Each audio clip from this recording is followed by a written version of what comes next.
Magandang hapon sa ating lahat. Ako nga po pala si Binibining Alvarez Rochelle Bukoy. At ako nga po pala si Binibining Erica J. T. Alvarez. Kami po ay nagmula sa Zamboanga State College of Marine Sciences and Technology.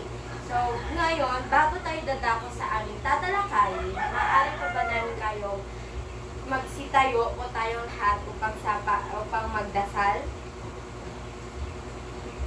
In the name of the Father, the Son, and the Holy Spirit.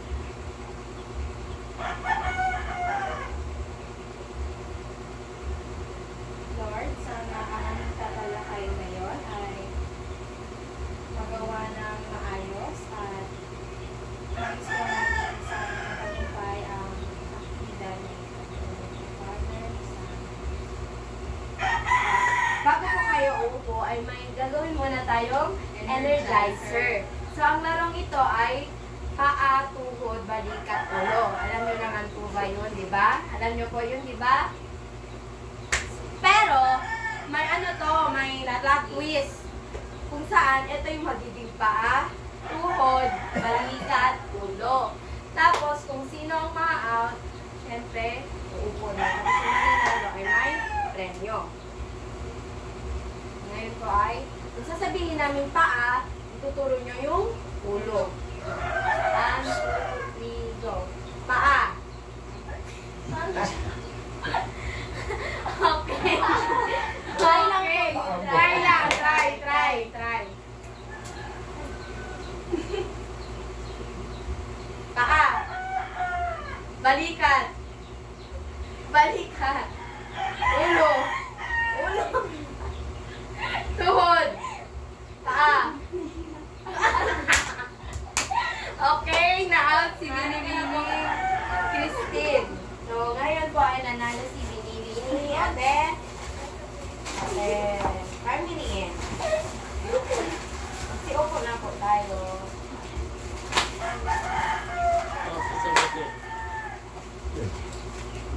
Ngayon po, ang aming tatalakayin ay patungkol sa hero. So, Ate Erica, pwede mo bang sabihin sa amin kung ano ang hero?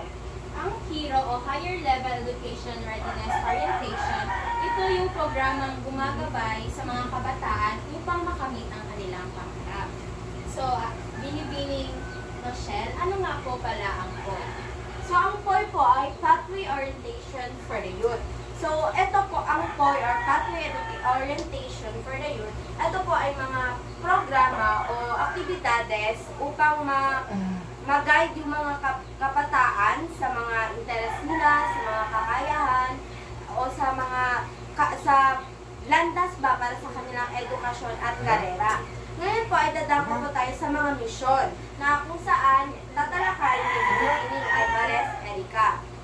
So, ang Mission 1, sino ang mga heroes? So, alam naman natin na ang mga heroes ay ang mga LTS teacher, which is po kami, na pwede din po kayo maging teacher para bumabay sa mga kabataan sa patungo sa kabutihang landas. So, ang senior high school completers or ALS or DepEd ang iyong natapos, maaari po kayong pumunta sa HERO for Senior High School.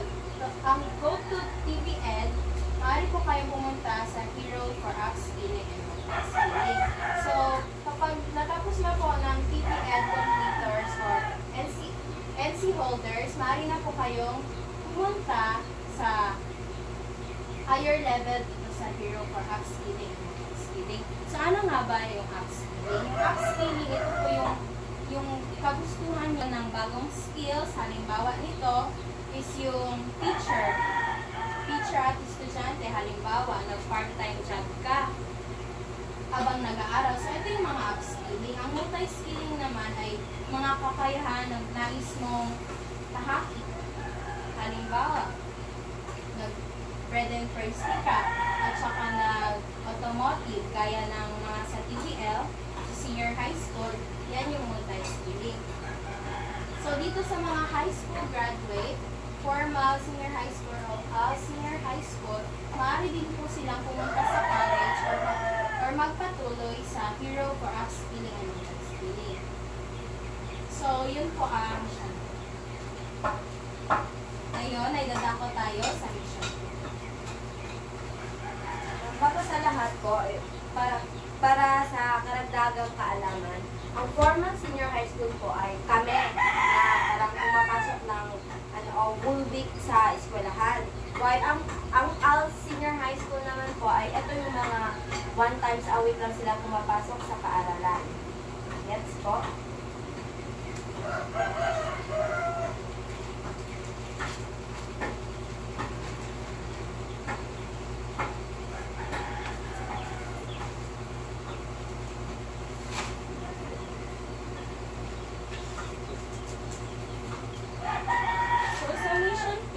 Bakit nais mong magpatuloy sa pag-aaral? So, unang hakban, bakit nais mong magpatuloy sa pag-aaral? So, bakit mo nga bang gustong magpatuloy sa pag-aaral? Siyempre, di ba, dahil gusto natin makamit ang ating mga pangarap. Sa ikalawang hakbang, ano ang mga hamon na iyong pinakaharap patungkol sa pag-aaral? So, yung mga hamon, example, yung financial sa kakulangan, na hindi tayo nakakapagpatuloy sa pag-aaral, di ba? And then yung tatlong hakbang, ano ang iyong kakailanganin upang masolusyon ang mga hamon sa pinakaharap. So kailangan may solusyon tayo para makapag-aral. Ang ika-4 na hakbang, ano at sino ang maaari mong lapitan upang makuha ng suporta para sa patuloy na pag-aaral. So halimbawa nito, maaari mong puntahan ang iyong tiya para humingi ng tulong para sa iyong pagpapatuloy ng pag-aaral. Ang huling hakbang naman ay isipin na nakapagtapos ka na ng pag-aaral, ano ang nais mong sabihin sa mas mapagpapanong sa iyo. Ito ang mga dahilan kung bakit natin ipinagpapatuloy ang ating pag-aaral. So, kaya tayong nagpapatuloy ng pag-aaral o kaya natin gustong makamit ang ating pangarap dahil makakapag-asenso tayo sa trabaho, pag-iba ng direksyon, pagiging isang halimbawa, pagtupad sa pangarap at pagkakaroon ng tiwala sa sarili. So, lagi nating tandaan na kahit anong kasarian ang meron ka, magpalalaki, babae, tomboy o bakla ka man, ay may pagpapatuloy mo ang iyong pag-aaral. Ngayon ay dadako tayo sa mission 3.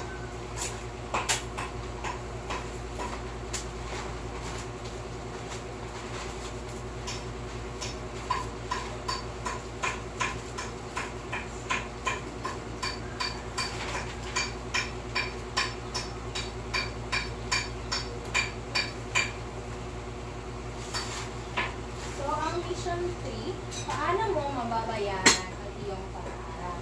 So, may dalawa tayong bayarin na ang tawag ay direktang bayarin. Ito ang mga bayarin na direktang binabayaran sa paaralan upang ikaw ay makapag-aral. Halimbawa, tuition fee. Hindi direktang bayarin, ito ang mga bayarin na hindi mo direktang binabayaran sa paaralan, ngunit kailangan din pag-ipunan. Halimbawa, pamasahe, pambaon, pamproyekto, pang-internet. So, bilang isang Pilipino, karapatan mo yung libreng pag-aaral sa anumang pagpublikong paaralan. So, meron tayong free education in high school, free education in college, free education in post-secondary TVI. So, ito po, post-secondary TVIs, ito po yung mga TESDA na kung saan ay 2 years kang nakakapag-aaral. So, yun lamang po at ngayon ay dadako tayo sa pang-apat.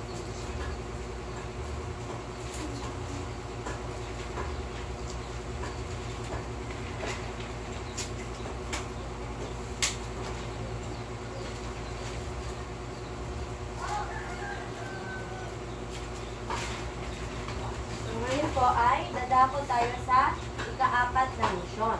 So, ano ang ika-4 na misyon? Ito ay ano ang maaari mong aralin.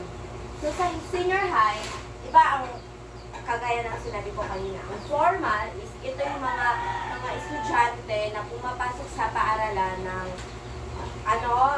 isang linggo, yung Monday to Friday. Walang ALS naman po ay pumapasok po sila sa paaralan ng isang beses lamang sa isang linggo.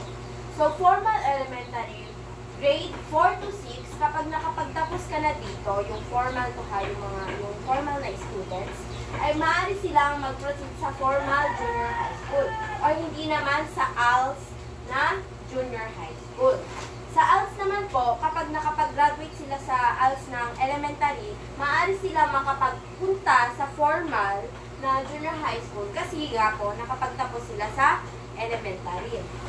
Ngayon po ay kapag nakapagtapos ka na ng junior high, at ang susunod po ay ang senior high school, which is yung grade 11 and 12.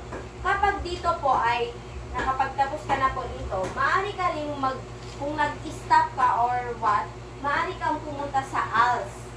Kung hindi ka man hindi ka ready sa formal na high school, junior high school, pwede kang pumunta sa ALS. Dito na yung pumapasok yung parang pwede ka working student, kung gusto mo ganyan. Maaari mo itong pasukan yung ALS na senior high school.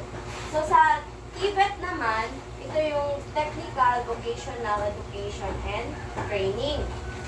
Sa formal na junior high school, grade 7 to 10, maaari siyang pumunta sa formal na grade 11 to 12. Pwede din siyang maging ALS na senior high school. Same as sa ALS na senior high. Ngayon po, kung nakapagtapos ka na ng formal sa senior high school or sa ALS, maaari kang pumunta sa TESDA course kung hindi ka pa ready sa college. Alam naman po natin kung ano ang TESDA, di ba? Ito yung mga parang nagte-train ka kung gusto mo ilabas yung mga kakayahan mo. Like example di ba sa senior high, meron yung TVL, yung cookery, yung welding, o dyan yan, dito yan, kung hindi pa kayo ready mag-college. Pwede kayo pumasok sa TESDA course. So ngayon po, sa college naman, so kung nakapagtapos ka na sa senior high, mapa-formal, or ALS yan, or old high school, pwede kang kumuha ng diploma. Or kaya, mag-proceed sa TESDA course, gaya ng sabi ko kanina. Ngayon, kung nakapagkuha ka na ng diploma ng senior high school mo, ngayon, pwede kang mag-enroll sa bachelor's degree. Ito na yung mga sa college, yung 4 years degree, ganyan. Tapos, kung nakapag-bachelor's degree ka na, pwede ka rin mag-enroll sa TESDA course, kung saan gusto mong i-enhance yung kakayahan mo, or yung gaya ng sinabi ko kanina. Ngayon po, ay dapat tayo sa ikalimang mission.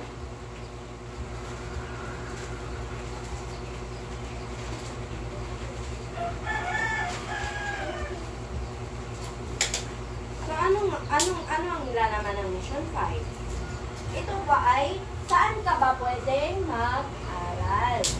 So, dito po, saan ka pwedeng mag-aral? May dalawang uri ng paaralan. Siyempre, alam naman po natin kung ano tong dalawang uri, diba? Which is yung private or pribadong paaralan at pampubliko. So, sa pampublikong paaralan, itong mga paaralan pinatakbo ng pamahalaan at nagpapatuloy gamit ang buwis o taxes na binabayad ng bawat Pilipino. Alam naman po natin kung ano yung pampubliko, di ba? O maaari, kapag nakapagtapos ka na ng ALS or formal na senior high school, dito mo pwedeng malaman kung saan ka pwedeng mag-aral. So, kung gusto mo sa pampubliko, pwede din, wala kang babayarin na tuition. Kasi nga po, binabawas ito sa mga guro o sa mga employee sa gobyerno, sa mga taxes nila. Binabawasan ito sa kanilang mga sahod. While sa private naman or pribadong paaralan, dito ay, di ba alam naman po natin, sa private may binabayaran talaga. So, kung ako sa inyo, sa publiko na lang tayo, hindi po ba? So, ngayon, ay dadako tayo sa ika-6 na misyon. So, ano nga ba ang nilalaman ng 6 na misyon? So, ang mission 6 po ay maghanda na. So, dito, ihahanda mo na yung ALS certificate mo, application form, 2x2, at NBI clearance or barangay clearance.